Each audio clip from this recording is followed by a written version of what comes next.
wearing a wedgie and all of that. No, none of that really happened. I told you what happened with Nick and Michael, but I had a lot of fun changing it to make it better in the book. And so that's where that came from. Okay, there you go.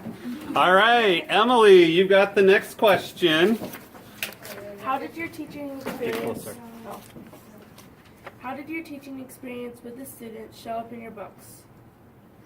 Well, Emily, I gave you one example right there where I was able to take these wild and crazy memories like that. And that's really what happened. So what was the inspiration? It was my students. I was not a writer. I wasn't working on writing until I became a teacher.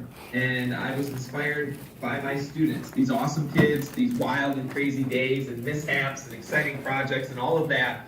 That's what inspired me. And so I guess that's the big answer to your question. That's how it really shaped things and helped. And then I was able to take many of these wonderful memories and use them, and I was able to come up with ideas and come up with a story to tell. So those projects Mr. T does, those are projects that I did. I just change them and make them better in the book and have a lot of fun doing that. The kids, the characters, they are bits and pieces of many of my former students. So that's how they played a role in it. They're not based on, my characters aren't based on any one kid. They're bits and pieces of many, many, many former students. I had lots of Peters, lots of Lukes and Jessicas and Lexis and all of them. So bits and pieces of many students, bits and pieces of me in each of those kids, and then imagination. I glued all that together, and that's how I was able to come up with these characters. So my teaching experience helped me with characters and story ideas and inspired me as a writer. Awesome. Thank you. All right, Kiana, you've got the next question. Are you going to make more books? Well, yeah, I think I will. I'm going to keep trying. So am I going to make more Mr. Terupts books? Then I don't know. I've got the 3 books. I have ideas for a 4th.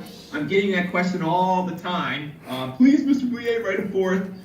I don't know. We'll see. Maybe someday. But I do have another book on the way. I'm working on a new series right now. And that next book, here's the cover. It's right here. The Perfect Score. This book is the advanced reader copy. It's not for sale yet, but it will be soon, October 3rd. On October 3rd, this book will be in bookstores. You can go online and check out the cover, read a little bit about it now. You can even pre-order it so that it shows up on your doorstep on October 3rd. And you want to do that because this one is really good, I promise. If you like Because of Mr. Terupts, you're going to love this one. I promise you that. I have a new cast of characters, a mix of boys and girls, who will, 5 kids, who go back and forth telling you about this 6th grade year. And they happen to, it involves a very important after-school program. The kids end up in that program together for all different reasons. They're not necessarily excited about the program or each other, but that's where they are. And it's through their work in the program, in addition to the many things going on in and out of school. And there's a lot going on with these kids because they're really terrific characters. There's a lot. There's some big things going on. And so because of all of that, they ultimately end up in a very tricky situation. They have to make a decision, and they don't know what to do because they honestly don't know what's right and what's wrong. It's a conflict that all of you will be able to relate to. Now the kids will struggle, they'll make decisions, and things will change for them and the people around them. The question is it going to change for the better? So that's what's coming next, October 3rd. I'm busy working on the 2nd book in that series right now. And a little tagline to get you thinking about the perfect score is this: sometimes we do the wrong things for the right reasons. Ooh. That's what's next. We're going to have to order that one and read it next year, won't we? Yeah, you should, I promise. All right. Carly's got the next question. Okay. What was the moment or feeling inspired you that caused you to start writing? Harley, is that your name? Carly, talk louder. Carly. Awesome. Carly, what is that, a lollipop? Holy, strawberry? Pink lemonade? What is it? Pink lemonade. Pink lemonade? For real? Look at that, I nailed it. My daughter Anya would be interested in that. Okay, so what was the moment or what inspired me? Is that was your question, Carly? All right. You know what? Here's what happened. So I told you it was because of my students that I got started writing, which is true. And so I was busy writing stories to share with them in the classroom. I was busy thinking about stories. And then there was a day when we didn't have school. I think it may have been a snow day like this, and I sat down to write an article about something that I was not happy about. I was pretty frustrated. And as I started writing this article, all of a sudden it like changed on me. It turned into this story idea. And I was just so excited about this story idea. It wasn't this silly little thing that I was going to take and share in the classroom with my students, but it was a story idea that just grabbed a hold of me and got me so excited that it made me want to try to write a book. It started me on the journey. That first idea wasn't Mr. Terupts. It was something else. But it was the idea. I was so incredibly excited about the idea. The idea wouldn't leave me alone. It kept coming back to me. It kept tugging at me. It was bursting to get out. And that's what made me start on the journey of trying to write a book. Being that excited about an idea. And so that was the moment when things got started. Awesome. Thank you. Okay, Austin, you've got the next question. How did you come up with the characters? Did you really have the same kids in your class? All right, so I mentioned a little bit of that, Austin. The characters are bits and pieces of many former students. Yes, I had lots of these different kids. You know, kids goofing off or really serious, nerdy kids, I guess. Girls that maybe acted like Lexi, dressed like Lexi, talked like Lexi. I had one year in particular where I had a group of girls, they were friends one day and not the next. And that was just hard. I had no idea that girls could behave this way. I was a young male teacher and this was shocking to me. And it was a year where I learned a lot. I had to work hard to help my students and I learned a lot. And that experience really helped me to develop Lexi. So, as I said, I took bits and pieces of many former students, bits and pieces of me in all those characters and that imagination and glued that together. And you want to think about that as you're creating characters, because I've heard so many other authors say the same things. Their characters are bits and pieces of their children, brothers, sisters, friends, enemies, moms, dads, teachers, bus drivers. The list goes on and on. So think about that when you create your characters, how you can have bits and pieces of different people, you, imagination, glue it all together, and that can really help you start to come up with more complicated characters, more fun, more real. So. Okay, awesome. Thank you. All right, Abram, ask yours. How long did you teach before starting to write? Well, I think I got started working on some different writing things early on in my teaching career. My first year, really, I started writing stuff. And believe it or not, when I first started writing, I was writing articles about these different projects, trying to get published in a math journal, a national journal called Teaching Children Mathematics. I was sending them articles to see if I could get published on these different projects and things. And I sent an article, I got a letter back that said, thanks for sending us your article, we don't want it. And so the next year I sent them a different article on a different project, something that was bigger and better. And I got a letter that said, thanks for sending us this article. We don't want it. I failed again. And then I tried again. Finally on try 3, the letter said, hey, we think this one's great. We'd love to publish it. And so that was my first publication. It was 10 pages on these different projects and things you could do in a 4th, 5th, 6th grade math classroom. So I got started writing that stuff right away. And then it wasn't long after that the whole trying to write a book thing happened. Michael didn't see it coming, so the kid goes flying down the snow mountain, crash lands on his belly, and who's standing there but these 2 girls, Maura and Caitlin, who were sweethearts, but not in this moment. They were terrible, because what they do, they kicked all the snow they could right in this kid's face, just blasting them, which was bad. But the thing that was worse is that Michael was on his belly getting up off the ground in push-up position, and his jacket and shirt were hanging down. And so when they kicked the snow at him in the face, but it even went inside his jacket and shirt, and the kid went nuts. He sat up on his knees, pulled the snow out of his face. He had snot smeared across his cheek. He started going down, put his fist in the air, and he just started screaming, I'm gonna kill you! And the girls saw it, and they said, ah! They took a running the other way. And I was standing there. I could see the anger in this kid's face. He was gonna get him. And I remember thinking, no, he's gonna kill him, no. And I ran over there and grabbed him as fast as I could. I had him in this bear hug. And I said, Michael, calm down. Now, I'm the teacher, 4th grade Michael. Does he stop? No way. The kid tried to throw me in the snow now. I'm gonna kill him. So he was going crazy. I picked him up. His feet weren't even touching the ground. His legs are going like this. I'm gonna kill him. So I just holding on to him. And there was no way I was letting him go. And finally, after a minute of him going crazy, I think he realized there was no way I was letting him go. And he kind of relaxed. I put him back down on the ground. I kept him close because he still had smoke coming out of his ears. And I said, that's it. We're going inside. Let's go. And so we marched back into the building. And as we're going back inside, I still remember thinking to myself, wow, that was close. That was really close to getting out of control. And it scared me big time. And so that's the experience I had that really helped me with that scene in the book. And again, I was able to change what really happened to make it better in the story. And this time I made it better in a terrible way. And I had a lot of fun doing it.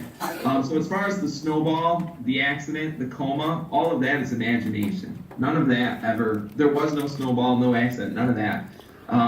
But I knew that I was at a point in the story where something big had to happen. And the snowball had to be devastating. And so that helped me to, I didn't want the guy dead, I didn't want him okay, I wanted to stretch it out. And so I decided the coma would be the best way to do that. And so a lot of imagination went into that part of the story. Now, I've been in hospitals, I've been to visit people in hospitals, and so those different experiences help with the sights, the sounds, the smells, the waiting room, and all of that. But as far as the actual accident and the coma, all imagination. Okay. Awesome. Thank you. All right, Cadence. What was your favorite book when you were a kid? Favorite book when I was a kid? I wasn't a reader when I was a kid.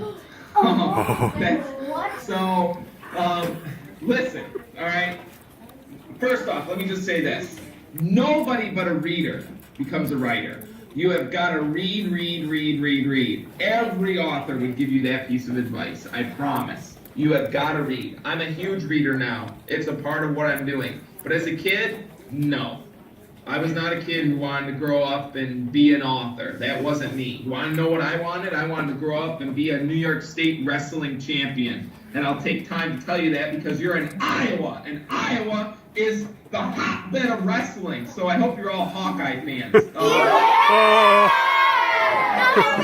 That's what I wanted. And it wasn't until I became a teacher, started working to become a teacher, that I fell in love with books and reading and writing. And so I am a huge reader. I was reading tons and tons of stuff, and that really helped me to become an author. But as a kid, I wasn't. I was a lot like Luke, always serious about school. I worked hard in school. I did very well in school because I knew it was going to be important. But I wasn't Jessica. I wasn't a reader at all, not until I became a teacher. There's only one book I remember reading as a kid on my own, and that book was My Side of the Mountain. It's an older book written by Gene Craighead George about a boy, Sam Gridley, who runs away from home and survives on his own in the Catskill Mountains in the wilderness for quite a while, and he does some cool things. I grew up in the country. There were all sorts of woods all around me, and I think I connected with that character, this boy who wanted to be able to survive on his own in the wilderness. And so I liked that book, but that's the only one I remember reading on my own. When I hit 7th grade, I had a literature class with Mrs. Graziano, and we read books in that class that I remembered. One was Where the Red Fern Grows, which is a book that Jessica mentions. Loved it. Still love that book. And also we read The Outsiders by S.E. Hinton. And that book I mentioned in Mr. Terupt Falls Again. So those are some books from my childhood. But now I'm a huge reader. If you want to, here's 2 books for you that are recommendations. My favorite one from the last year, All Rise for the Honorable Perry T. Cook. The author's Leslie Connor. Loved it. And another one, that's a book for boys and girls. It's fantastic. Here's a book that's maybe a little bit more just girls, but I'm a guy, I read it, I loved it, so fair game. The title is Wolf Hollow, written by Lauren Wolk, W-O-L-K. That book just received the Newbery Honor Award, so it's pretty fantastic. So there's 2 books for you. I could give you lots and lots, but there's a couple. Awesome, thank you. Okay, Mrs. Huebner's class, is there anyone that would like to ask a question? Kaden, why don't you come on over? How long have you been writing books? Oh goodness, I don't know. It's hard for me to keep track of that stuff. So if I started shortly after teaching. I'm guessing that was around 2003, maybe, that I got started trying to work on a story. So that's 14, 15 years, I guess. Okay, awesome. All right, anyone else in Mrs. Huebner's class like to ask a question? Okay, all right. Austin, you want to ask another question here? Go ahead, ask another question here. So, in the second book, Did I miss you?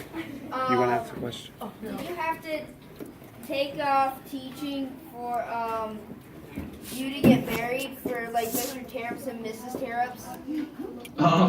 Did I have to take off time to do that? Yes. Or you're wondering so you're wondering if that really happened for me? Yeah. How do you meet the wife? Yeah. No, there's a lot of imagination in that one. A lot. I can tell you this: there was a female teacher across the hall from me. Miss Malhot was her name. She is not my wife. However, the idea, she was a very good friend, and that's what helped me decide that I'd be able to put a female teacher across the hall. Miss Malhot's husband did show up at our school, go into her classroom, and propose to her in front of her class. Oh my God. And I thought that was kind of ridiculous and crazy, but it was something I remember. And maybe that kind of played a little bit into the fact that something like that could happen at school. But the things that happened at Mr. Terrup Falls, again, the PowerPoints and Luke's presentation and all of that stuff's so cool. That's all imagination. And we did do PowerPoint projects. I did that with my students a number of times, and they were always a lot of fun. But, I made up what the projects were and what happened in the book. So that's what I can tell you about that stuff. Okay, thank you. All right, Xavier, you got a question. How do you start the writing process? Ooh, Xavier. There's no one answer to this. It's different for a lot of different authors. So you need to kind of figure out how it's going to work for you. But I think what happens is first an idea. You have an idea that comes to you. And that doesn't mean you just jump in and start writing. The idea comes to you and you spend time thinking about it. I get lots of ideas and I do write them, writing notebook. I have a writing notebook where I capture ideas and put them in. I do that. So I write them, forget. But then certain ideas that just keep coming back and they won't leave you alone. And they get bigger and bigger. And when it gets to a point where it's really just kind of bursting, you're really excited about it, that's when you get going. And generally that means I've got an idea for the characters and I've got some scenes in mind. And so then I'm able to get started. And I guess that's where it begins. Okay, awesome. Okay, Ethan, you want to ask your question? Yeah. All right. I know. Yeah, I know. Why did you start to write? Why were you writing stuff for Mr. Terrup? Well, remember I think I mentioned there was a day I was working on the article and it turned into a story idea. That's it.